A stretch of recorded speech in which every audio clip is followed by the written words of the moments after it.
बिस्मिल्लाहिर्रहमानिर्रहीम। आज बुध 30 जुलाई 2025 है। आज पूरी दुनिया में दोस्ती का आलमी दिन मनाया जा रहा है। दोस्ती को मजबूत कीजिए। जिनके साथ आपका याराना है, जिनके साथ आपका ताल्लुक़ है, जिनके साथ आपका उठना बैठना है, उस दोस्ती को मजबूत कीजिए।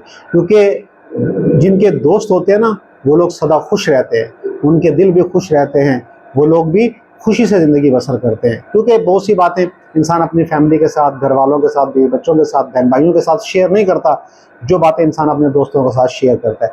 और ये मुशाहिदे की बात है कि जिनके दोस्त ज़्यादा हैं और जो रोज़ाना अपने दोस्तों को वक्त देते हैं, दोस्तों के साथ बैठते हैं घंटा आधा घंटा, वो लोग माशरती तौर पर बड़े मुतमईन और एक अच्छी ज़िंदगी बसर कर रहे होते हैं। टेंशन फ्री और खुशहाल ज़िंदगी वो गुजार रहे होते हैं, मुतमईन ज़िंदगी गुजार रहे होते हैं। तो दोस्तियों को मजबूत कीजिए। सर सैयद कहा करते थे, वो दोस्ती को रिश्तेदारी पर भी मुकद्दम किया करते थे, दोस्तों का बड़ा ख्याल करते थे और दोस्ती को वो निभाते थे।